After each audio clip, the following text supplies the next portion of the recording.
C'est drôle de voir que les jeunes filles, elles veulent se marier, mais elles fuient les dames. Elles ne veulent pas se rapprocher des mamans, elles ne veulent pas. Je fais ça avec les mamans. Et puis, elle veut juste se marier, c'est tout. Et elle va répéter exactement les mêmes erreurs pendant qu'elle aurait pu les éviter. Est-ce que tu as déjà espionné ta destination? Est-ce que tu t'es déjà renseigné sur là où tu vas? Est-ce que tu as déjà eu le temps de découvrir? Mais une chose avec l'espionnage, c'est que ça s'est fait secrètement, dangereusement et inconventionnellement. Je vais répéter ces 3 adverbes. L'espionnage se fait secrètement. La Bible dit, Josué a choisi secrètement 2 personnes. Quand vous allez en quête de ce que vous allez devenir demain, on ne sonne pas au clairon, on n'attire pas l'attention des gens. Ne viens pas nous dire, ah moi je veux faire ça parce que moi un jour je rêve. Ne nous dis pas tes rêves, tais-toi, ne nous dis rien, toi vois seulement. Sinon nous allons refuser de te montrer certaines choses parce qu'on sait que tu es sur le point de les reproduire. Il y a des questions auxquelles on ne te répondra pas si on sait que tu peux le faire 10 fois plus. Est-ce que quelqu'un m'entend très bien ici? Il y a des endroits où tu dois entrer comme n'importe qui, acheter comme n'importe qui, poser des questions de n'importe qui, paraître même comme si tu ne sais rien. Il y a des endroits où on doit te prendre pour un novice, on doit tout apprendre à zéro. Moi, la première fois que je suis allé faire mes études, j'étais déjà pasteur assistant de la nouvelle grande église de Kinshasa, centre missionnaire Philadelphie. Je suis allé faire mes premières études en Afrique du Sud. J'avais pour collègues des jeunes de 15 ans. C'était mes collègues. On n'avait pas besoin de savoir, moi je viens d'où, qu'est-ce que j'ai. Comme d'habitude, c'est quand ma femme est arrivée qu'on a commencé à on ne pouvait plus se cacher, c'est la sœur Chilo qui est arrivée dès qu'elle on a commencé à se faire reconnaître. Je l'ai amenée une seule fois au cours, c'était parti.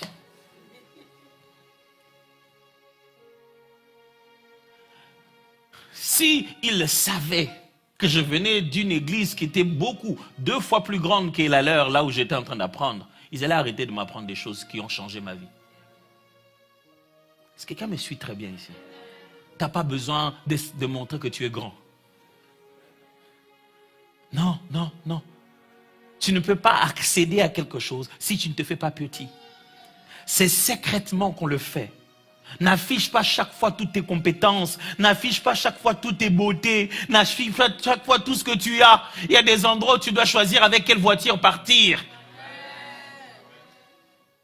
Parce que tu risques de ne rien apprendre si tu n'y vas pas. L'espionnage se fait dangereusement. Ça veut dire que ne pense pas que tu vas accéder à quelque chose sans ressentir un moment de danger. Ça arrive.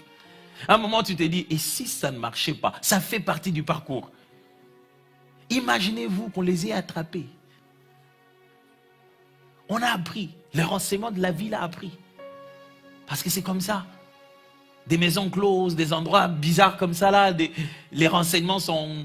Oh, des fois, c'est même eux-mêmes, les gens ont des renseignements.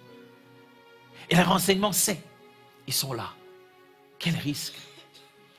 Ces jeunes hommes se cachent, on les cache comme ça là, soudain. On les cache. Je les imagine en train de se cacher, d'entendre les gens qui les cherchent. Et qu'est-ce que nous a su? Qu'est-ce qu'on est venu faire ici? Mes amis, vous ne pourrez jamais accéder à ce que Dieu veut que vous puissiez accéder si vous avez peur du risque. Vous savez, nous, on aime se rassurer que comme c'est Dieu, je n'ai pas peur. C'est faux. Comme c'est Dieu, tu vas trembler et lui tout le temps te dira n'aie pas peur et toi tout le temps tu trembleras toujours, mais tu avanceras en oh merci Seigneur, oh éternel mon Dieu, je te fais, tu vas trembler en avançant. Le signe que c'est Dieu, ce n'est pas le manque de risque, c'est faux. Les signes que c'est Dieu, ce sont des risques qui te dépassent toi, que sans lui tu ne peux rien faire. Frère, tu n'accèdes pas à quelque chose sans aller en découvrir les risques. Tu dis, et si ça ne marche pas?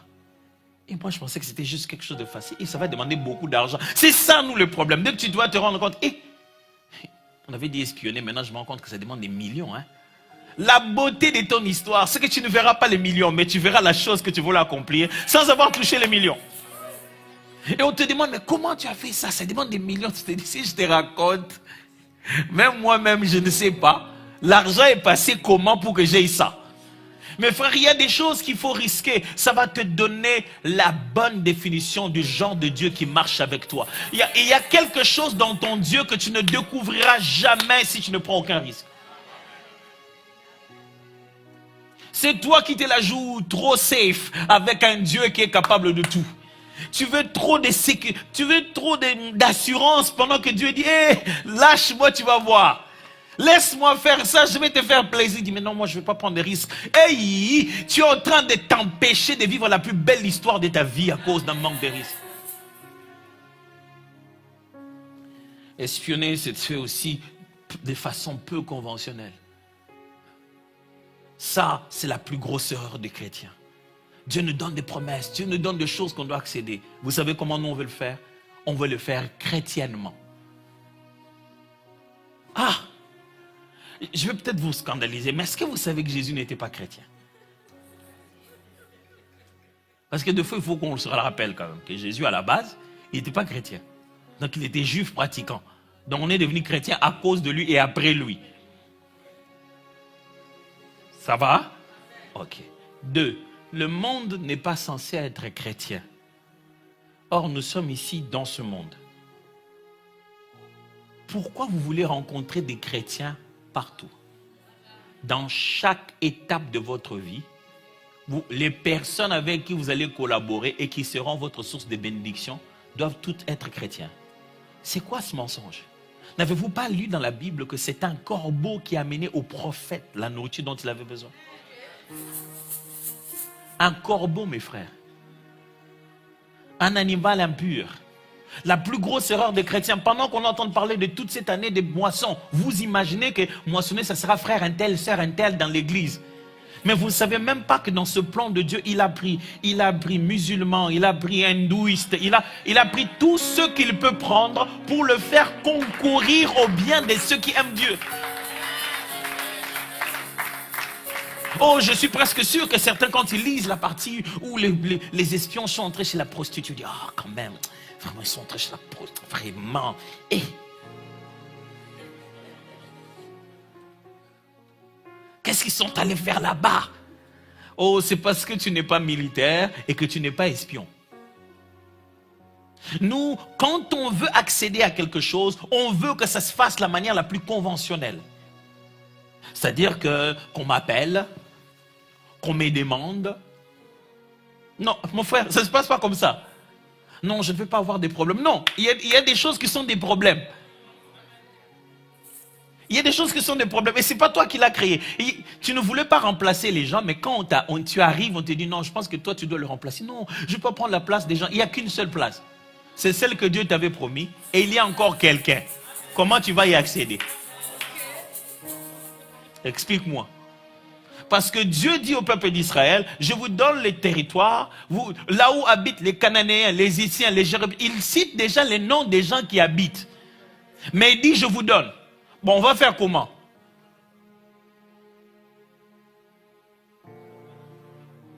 Mes amis, ne soyons pas plus chrétiens que Dieu. Ok, je vais être très clair là-dessus. Ce pasteur-là, il a prêché qu'il faut aller dans la maison des prostituées pour... Non, c'est pas ce que je suis en train de vous dire. Non, pas du tout. Je suis juste en train de vous dire, ne dites pas à Dieu qu'il va utiliser des chrétiens pour toute cette saison dont il est en train de parler. Non, pas du tout. Dieu aurait pu protéger tout le clan, toute la grande famille de Jacob. Toute la grande famille. Il aurait pu la protéger de là où ils étaient. Mais il a décidé qu'il allait faire 7 ans d'abondance et 7 ans de disette. Et que la seule nation sur la terre à cet endroit-là qui allait maintenir assez de richesses, c'était l'Égypte. Et pour ça, il a fait précéder Joseph de façon peu conventionnelle. Par jalousie, ses frères l'ont vendu. Par jalousie, par envie, sa maîtresse l'a livré. Son maître donc l'a envoyé en prison. en prison, encore par excellence.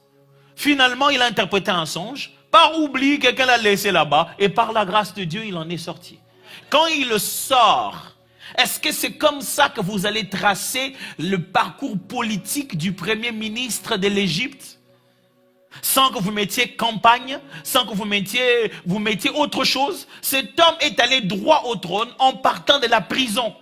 Quelle façon peu conventionnelle de devenir la personne la plus puissante de la nation la plus puissante. Et Dieu l'a envoyé là-bas pour qu'il assure 14 ans d'avance. Qu'il se rassure que quand il bénira Égypte, Égypte garde une partie pour Israël. Et le moment où Israël arrive, il dit ceci. C'est Joseph qui dit à son père Jacob, il dit, quand le pharaon vous appellera, demandez-lui Goshen. Je connais le pays. Le seul endroit où vous serez en paix, c'est à Goshen. C'est les gens des terres qu'il nous faut. Comme eux, ils n'aiment pas les animaux, les vaches, tout ça. Dites seulement que vous êtes un peuple éleveur, ils vont vous mettre loin. Et c'est plus tard, quand vous voyez les 10 plaies de Moïse, que vous comprenez que c'était stratégique d'habiter à Goshen. Et que l'Éternel, lorsqu'il devait tracer la ligne, au moment où il devait frapper Égypte et laisser le peuple d'Israël, il fallait qu'ils aient leur propre endroit à eux, pour que lorsque l'ange de la destruction est en train de passer, les lignes de démarcation soient claires. Et ça, Dieu a vu ça bien avant, très très bien avant. Si vous voulez entrer dans quelque chose dans le plan de Dieu dans 2026, oubliez toutes les conventions, oubliez toutes les manières, oubliez toute la religion, oubliez tout ça. Des fois, c'est nous qui empêchons à Dieu d'agir dans notre vie. Parce qu'on s'est dit, Dieu, non mais quand même, ça c'est pas normal, il faut commencer par les affermissements, les 3 premières leçons d'abord. Comment je n'ai pas fait ça, on est arrivé. Des fois, c'est nous qui voulons faire respecter à Dieu la procédure. Nous voulons imposer au souverain Dieu de répéter un système. On dit, tu fais d'habitude comme ça. Tu dois le faire comme ça. Il dit, non, mais c'est pas ça ton histoire.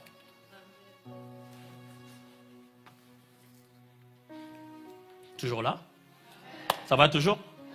Super. J'espère que vous n'êtes pas en train de dormir, hein, et vous ne dites que Amen quand il faut dire Amen. Le but de l'espionnage, mes amis, c'est de découvrir et de faire des alliances. Quand j'appelle ça espionner, je veux dire découvrir. Aller en profondeur sur ce genre de promesses. J'aime une chose que le pasteur a dit tout à l'heure pendant notre temps de prière. Il a dit, on peut être un peu plus spécifique. On est en train de parler de la gloire de Dieu.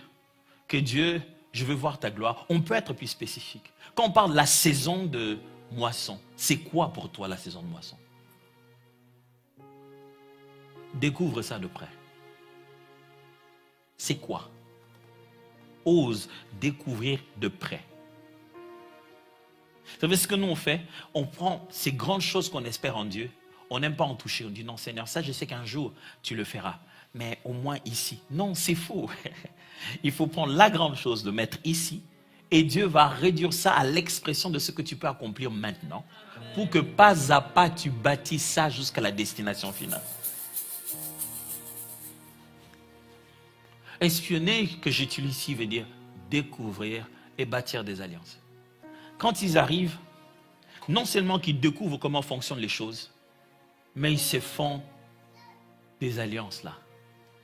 Ils disent à cette dame, écoute, si toi tu acceptes de garder les secrets, quand nous allons venir, nous allons te protéger. C'est ce qui est arrivé. Quand ils sont arrivés, ils l'ont protégé. Ils ont tenu parole. Et ce n'est pas en vain que la Bible l'a fait apparaître là.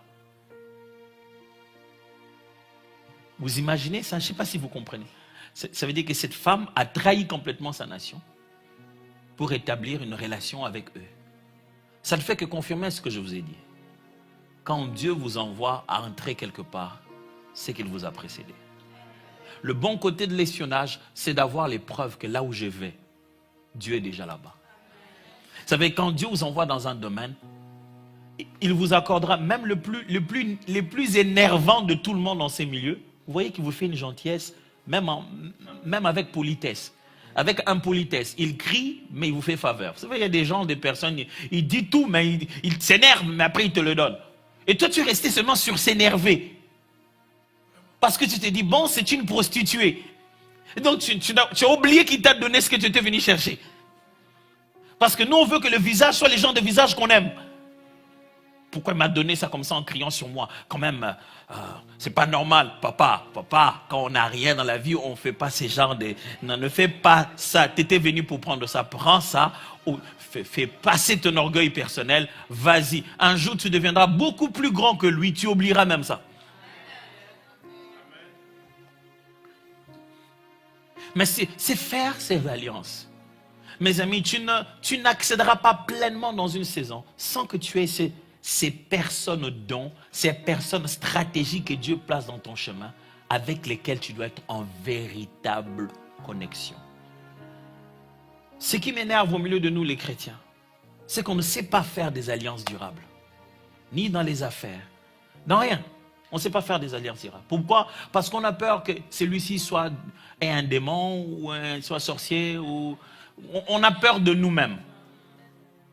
Ça, on met de côté. Pire encore, on n'a donc pas confiance à tous ceux qui ne sont pas chrétiens. On a peur qu'ils soient occultistes, qu'on n'ait pas les mêmes dieux, et que peut-être qu'on va faire les affaires, lui, l'argent là qu'on va donner, lui donne ça à des esprits. Les autres non chrétiens, on ne fait pas d'affaires avec eux. Ceux qui sont chrétiens, on ne fait pas non plus des affaires avec eux. Et on s'est plaint que Dieu ne fait rien dans notre vie. Vous ne pensez pas qu'on a un problème?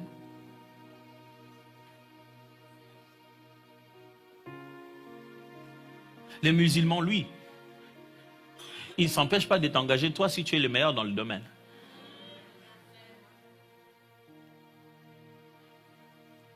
Ils t'engagent, toi. Et tu travailles. Hein? Et tu fais ton travail, c'est fini. Demain, vous voyez. L'occultiste ne s'empêche pas de t'engager, toi.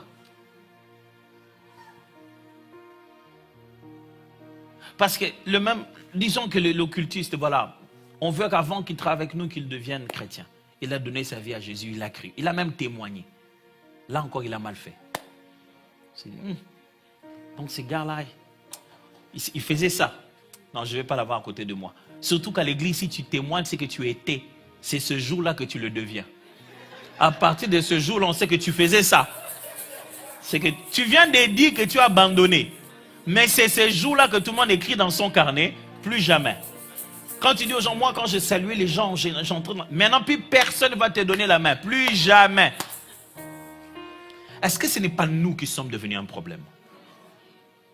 Pourquoi tu veux que Dieu mette sur ton chemin que de chrétiens? Ton banquier, tu es sûr qu'il est chrétien? Le gars qui t'a servi ton McDo. On ne parle pas de McDo aujourd'hui, on est en train de jeûner. Mais... Quand tu fais ce drive-thru là, les gens qui servent là derrière, tu sais de quel est leur état d'âme? Pourquoi quand Dieu veut te visiter, tu lui dis, va chercher que chez les chrétiens? Il est le maître de l'univers, qui peut prendre quelqu'un qui s'est fait appeler Dieu chez lui, Pharaon, mais il le met à son service. Et vous serez très étonné de voir que chaque fois que Dieu veut visiter son peuple, il va prendre chez les méchants. C'est ce que la Bible dit, ils sont en train de collecter pour nous. Et nous, on lui dit, non, va chercher chez les justes. Il dit, non, ce qui est à Pharaon est à toi.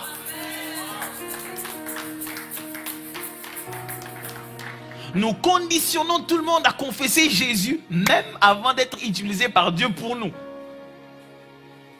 C'est-à-dire, il nous amène ce que Dieu lui a envoyé, nous donnons, dit d'abord Jésus est Seigneur. Ah! Ça n'a rien à voir. Prends d'abord ce que Dieu t'a donné. C'est Dieu qui convainc les cœurs. Laisse-les accomplir ce que Dieu attend de toi. C'est peut-être dans ta façon d'utiliser ce que tu vas avoir qu'il va se rendre compte qu'il y a véritablement un Dieu. J'ai mal parlé. On va dire, non, Pasteur Tom c'était venu, nous a mal parlé. Juste dit espionner. Et je crois qu'on ne sait pas espionner. Nous, on va tête baissée comme ça seulement. On ne sait pas espionner. Et c'est ça le problème avec les chrétiens. Ils passent beaucoup de temps dans la prière, peu de temps à découvrir pourquoi ils prient. On a prié, mais on prie pourquoi? Les autres, je suis même obligé de les dire, je vais quand même les dire comme ça. C'est des fois ça notre différence entre nous et nos amis caucasiens. Nous, on passe beaucoup de temps de la prière et ils passent beaucoup de temps à faire la stratégie de ce qu'ils vont faire. Et ils vont prier un peu sur ce qu'ils vont faire et il y a le résultat. Nous, on va prier beaucoup pour ne rien faire et le résultat, on n'aura rien fait. On a beaucoup prié pour quelque chose qu'on ne sait pas qu'on va faire. Du coup, on a beaucoup prié, en fin de compte, on n'a rien fait. Et ils auront peu prié pour ce qu'ils savent très bien qu'ils vont faire. Résultat, il y a une collaboration entre Dieu et eux. Le résultat est là. J'ai une question à te poser. C'est quoi cette fameuse moisson? C'est quoi que tu t'en vas moissonner? J'ai encore demain.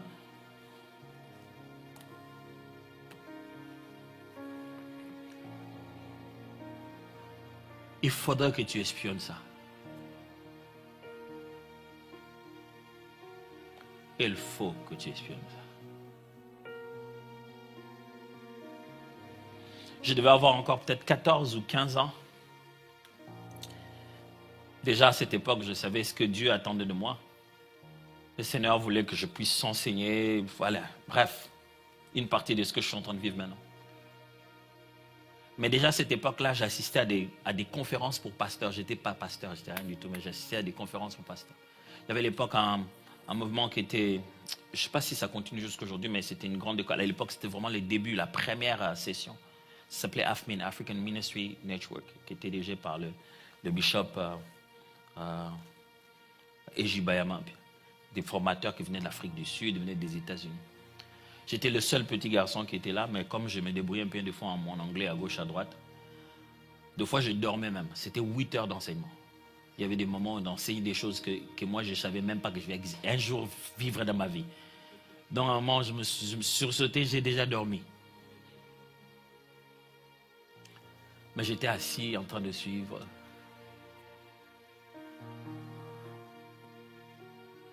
Il y avait conférence de pasteurs comme ça. Et je suis venu suivre là. J'ai marché à pied de chez moi jusque-là. Je ne sais même pas comment je vais rater. Je vais rentrer. Je rentrais encore à pied. Mais je suis venu. Déterminé. Quand on avait des répétitions de Gaël, quand je commençais, je n'avais pas beaucoup d'habits assez présentables. Donc j'avais beaucoup mon pantalon d'uniforme avec lequel j'allais à l'école et mes sneakers que j'allais avec à l'école. Mais je me rappelle une fois, je suis allé à la répétition, je devais porter ça parce que c'est tout ce que j'avais de beau. Et en rentrant, il a plu. Donc j'étais complètement mouillé le lendemain, je devais aller à l'école et vous connaissez un peu... Non, vous ne connaissez pas comment on fait ça. Je sous-entends, vous connaissez. Donc il fallait trouver un moyen de sécher ça, chercher un collègue qui a un congélateur et mettre ça derrière le congélateur parce que ça chauffe de l'intérieur, ça chauffe de l'extérieur pendant que ça... Et puis, bon, longue histoire. Tu deviens physicien à force de vivre avec des lois de la physique assez exceptionnelles. Et quand il y avait un concert quelque part chrétien, je me trimballais avec mes collègues, on marchait loin. C'était loin, je vous assure. Et la seule chose qu'on faisait, c'est acheter un peu des cacahuètes, mettre dans la poche, ça sert des carburants. Et on mangeait en cours de route en se racontant plein d'histoires. Et quand on revenait, on parlait des uns des autres. Ah, le micro qu'il a utilisé là, c'était trop bien. Ah, mais cette technique-là, il faut qu'on commence à chanter comme ça. Demain, quand j'ai pu trouver 1 ou 2 dollars, j'ai commencé à prendre des avions pour aller vivre les choses vers lesquelles je dois arriver. J'ai commencé à entrer dans des endroits où je ne veux même pas qu'on me pose des questions. Je ne veux même pas qu'on sache. Sinon, on ne me laissera pas être moi.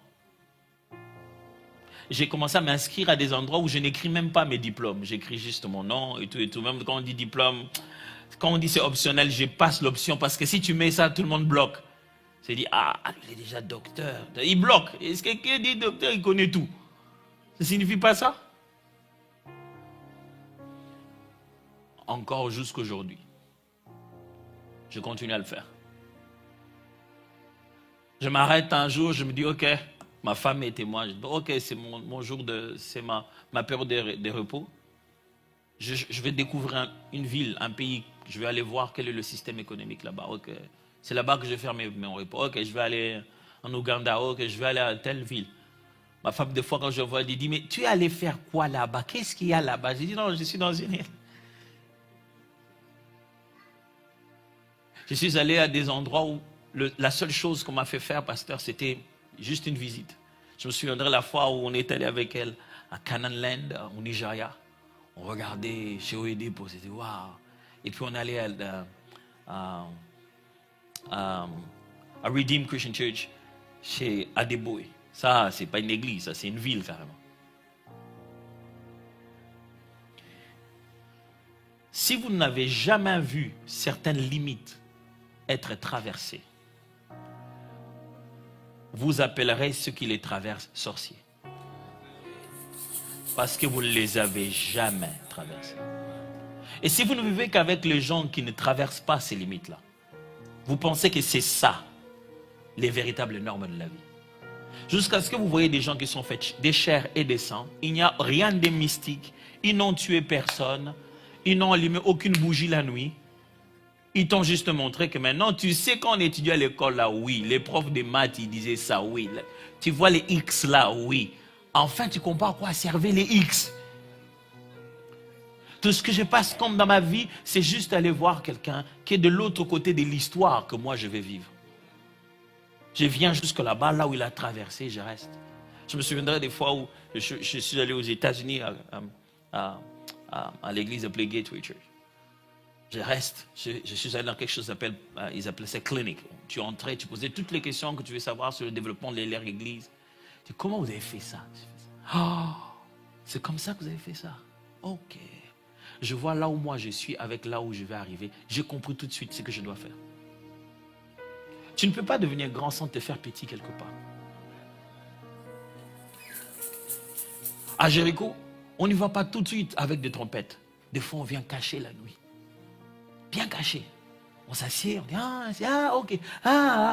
ok, ça va. Après, regarde ce que Dieu fait. Dieu veut donner la maison royale à David. Mais il l'y fait entrer comme un musicien. Il est entré. Après musicien, il devient beau-fils. Après beau-fils, il devient rebelle. Mais de là, quand il rentre, c'est devenu une nouvelle histoire. Est-ce que tu connais l'art d'espionner ta destinée? De vivre déjà maintenant, de goûter à quelque chose. D'aller jusque là où il faut aller. Écoutez-moi, si vous n'avez que deux, moi je sais que certains de ces voyages, je les ai faits, mais je n'avais pas beaucoup d'argent. J'ai payé les billets, j'ai payé l'hôtel. Le reste des temps, je me suis juste mis un peu en attitude des jeunes. Tu sais, quand tu te mets en attitude des jeunes, tu as moins faim. C'est-à-dire que voilà, l'essentiel c'est ça. Les autres amis, ils allaient faire beaucoup d'autres choses. Moi, je ne faisais pas ça. J'étais venu pour voir quelque chose en particulier. Je ne me laissais pas distraire. Les choses que tu veux faire sont juste ici à Ottawa. 2 heures, 1 heure quelque chose d'ailleurs. Maintenant pour vous, à partir d'ici. Mais tu n'y es jamais allé. Jamais.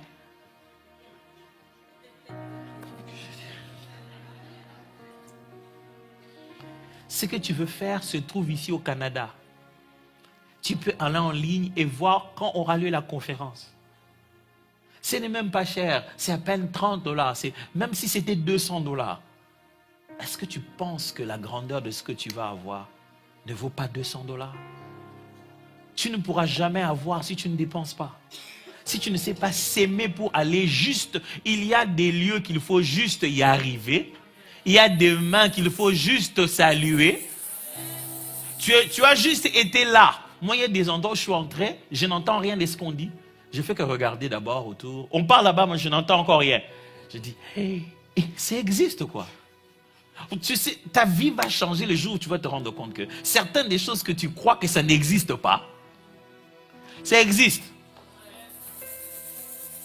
Ça existe pour de vrai.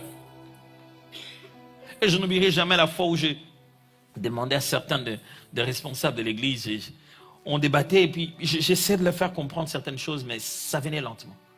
Et on a décidé de faire une mission de prospection comme ça. Je les ai envoyés dans un autre pays d'Afrique pour aller visiter certaines autres églises. Je n'oublierai pas qu'ils m'ont appelé, m'ont dit, mais pasteur, pardonne-nous. Tu nous disais des choses, mais on se disait toujours, mais ils rêvent trop, les gars là, il a trop des rêveries. Tout ça. Et elle dit, mais pasteur, on fait quoi là-bas? Qu'est-ce qu'on fait à Kinshasa? Il dit, moi je vous dis tout le temps qu'on ne fait pas bien, mais vous croyez qu'on ne fait pas bien. On fait bien. Il dit, non, mais l'église, ça peut être beaucoup plus que ce qu'on pense. Ce que tu fais, ça peut être beaucoup plus que ce que tu fais. Mais il faut arriver jusqu'à espionner. Toucher et dire, un jour cet endroit sera à moi. D'entrer, de vivre, d'aller dans cette maison de cette dame, la voir, la servir, aider les enfants, te rendre disponible et te dire, un jour j'aurai mon propre foyer. Il y a des endroits qu'il faut arriver et dire un jour, j'en aurai comme ça.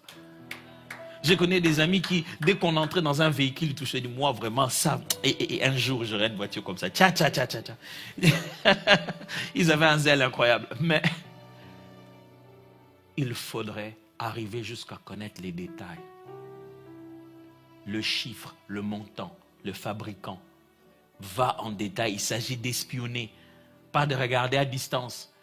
Dis, mais moi, dans ma vie, j'ai toujours rêvé que je ferais un restaurant. Un restaurant, ça coûte quoi? Quelle est la chaîne d'approvisionnement? Quel est le marché ici? On obtient où les choses qu'on veut faire pour les restaurants? Comment tu peux tenir ça pendant 2 mois? Est-ce que tu as au moins un budget entre tes mains? Qui est-ce que tu connais dans la restauration? Qui détient le marché de la restauration à Montréal? Il y a des choses pour lesquelles on a peur pour rien. Parce qu'on ne les a pas assez approchées. Approche et tu te diras, oh, bon, c'est ça. Mais ce n'est pas si difficile que je le croyais. Et là, tu vas découvrir que Dieu n'attendait que ça. Mes frères, mes sœurs, Dieu ne nous attend pas seulement à venir dans sa présence pour prier. Il nous attend aussi à aller jusque dans le territoire que nous a promis. Y entrer, ressortir avec le fruit et dire, je crois que ce que tu m'as dit est faisable. J'allais des fois dans ces conventions, je n'amenais rien de spécial. Si ce n'est le pamphlet qu'on nous a donné. Je ramenais que des petits trucs. Le pamphlet qu'on nous a donné, le programme, le dossier. Je revenais avec et je disais, Dieu, c'est faisable. J'ai vraiment pris l'avion. Je suis vraiment allé. Et je suis vraiment revenu. J'ai la preuve que ce n'est pas un rêve. Ça s'est fait. Frères et sœurs, je ne veux pas encore vous bombarder plus. Mais il est temps de croire que l'espionnage, ça marche. Oh, mon terme est bizarre, mais restez-les dans le texte. Josué savait que ça marche. Il a été l'espion de Moïse. Et il savait que pour s'approcher du territoire promis, il faut que certaines personnes aillent voir et reviennent. Il n'a même pas eu besoin de partir lui. Il dit, il faut que ce ne soit pas nous les leaders qui partons. Afin que les gens croient à ce que Dieu nous dit. Je vais prier avec vous.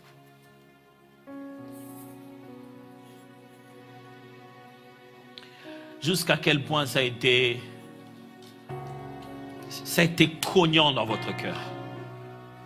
Jusqu'à quel point le Seigneur est venu cogner à l'intérieur, vous faire dire, oh Dieu, peut-être que vous pensiez avoir entre vos mains la moisson, or vous avez la sémence, il faut aller la s'aimer. Quelqu'un a-t-il pris la décision de se dire, j'ai les moyens de le faire, mais pourquoi je ne le fais pas? Peut-être que le moyen que tu as, c'est le moyen pour aller voir de quoi tu seras capable de faire demain. Mais je prie Dieu que ce soir, quelqu'un monte dans cette mentalité d'espion. Dieu veut que tu aies goûté à la terre promise pour que tu reviennes te préparer à le conquérir avec autorité. Cette saison de moisson dont tu parles, il faut que tu puisses y goûter. Il faut que, regarde, quelqu'un a déjà moissonné les genres de choses que tu veux moissonner. Il y a des champs que tu dois aller visiter pour que tu saches quel appareil tu dois acheter. Je crois que le Seigneur a assez parlé à nos cœurs.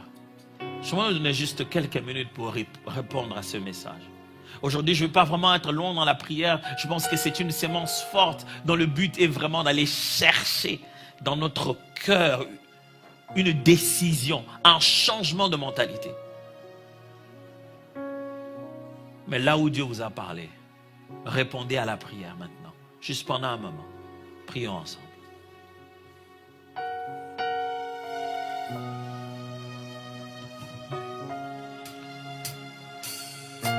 Seigneur, j'avais arrêté d'espionner, j'avais arrêté d'aller voir,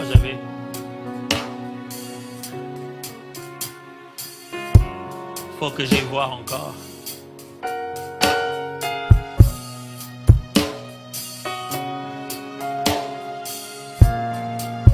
Je n'arrive pas à visualiser clairement ce que tu veux parce que je n'ai pas encore eu le temps d'aller voir Jéricho. Je n'arrive pas à visualiser clairement ce que tu veux parce que je n'ai pas eu le temps d'aller voir Élisabeth. Si je l'avais vue, elle qui n'enfantait pas en son 6e mois avec sa belle grossesse, je saurais que Dieu peut donner une grossesse sans que ça passe par les moyens conventionnels.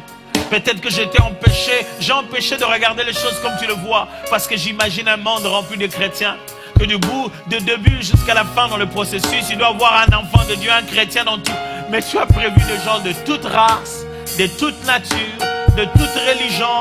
Tu as prévu même des gens que moi j'aurais disqualifiés, mais tu les as prévus. C'est parce que je vais être trop conventionnel que je suis probablement en train de t'empêcher d'agir avec moi. Seigneur, aide-moi à sortir du conventionnel et à suivre ton rythme. Aide-moi à apprendre à le faire secrètement. À le faire discrètement.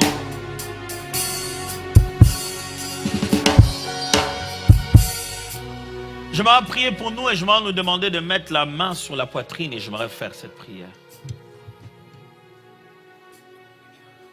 Prenez juste votre main droite ou les deux mains si vous voulez, mettez-les sur votre poitrine et j'aimerais prier. Seigneur, pas cette fois-ci. Cette fois-ci, nous refusons de crier des slogans qui ne vont pas s'accomplir. Pas cette fois-ci. Pas cette fois-ci. Cette fois-ci, nous ne voulons pas être en train de t'attendre pendant que c'est toi qui es en train de nous attendre. Nous ne voulons pas plonger dans une confusion. On ne sait pas qui doit agir d'abord, toi ou nous. Pas cette fois-ci. 2026, ce n'est pas juste une année. C'est toute une saison. Une saison qui commence toute une nouvelle page. 2026, c'est pour que ça change complètement. Oh, ce n'est pas jusqu'en décembre. Non, c'est pour que toute une histoire nouvelle commence. 2026, nous ne voulons pas finir cette année en se disant on a raté les occasions de bondir quand Dieu avait demandé de bondir. Seigneur, je prie pour le cœur de mes frères et de mes sœurs en commençant par le mien. Je refuse de te forcer les habitudes, la religion et le conventionnel. Si tu as un corbeau, envoie un corbeau. Envoie. Seigneur, ce soir, nous décidons d'accepter des méthodes peu conventionnelles, non religieuses, inhabituelles, pour accéder là où tu veux qu'on accède. On ne veut ni tricher, ni faire du mal à quelqu'un, mais on ne veut pas être plus catholique que le pape, comme on dit ici. On ne veut pas croire le faire mieux que Dieu l'aurait fait. On veut suivre les voies que tu vas ouvrir, les méthodes que tu vas donner. On veut juste obéir comme des petits fous qui font ce que Dieu a dit, comme il a dit. Père, je prie que cette saison, aucun d'entre nous ne puisse la rater. Pour certains, c'est déjà en janvier. Pour d'autres, c'est à partir de février. Mais que personne ne rate cette saison parce qu'il a forcé à Dieu de faire les choses dans la limite de sa religion.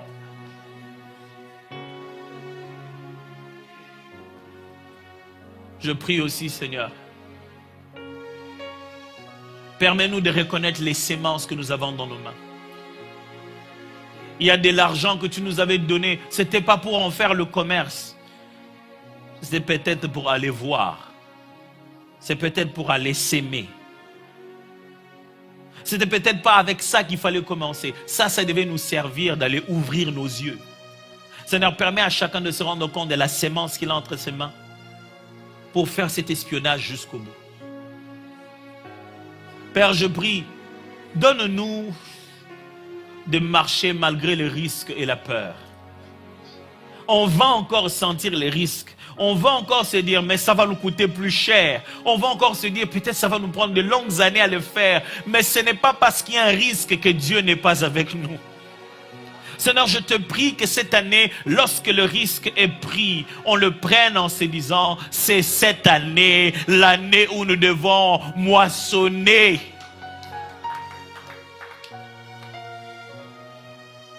Je prie qu'une détermination entre dans un cœur qui a toujours eu peur en se disant, mais comment je ferai des chiffres? Les clients viendront d'où? Seigneur, je prie que quelqu'un prenne la décision de se jeter dans l'eau. Waouh, 2026 va être différent. 2026, les témoignages vont être différents. C'est une année de concrétisation au nom puissant de Jésus.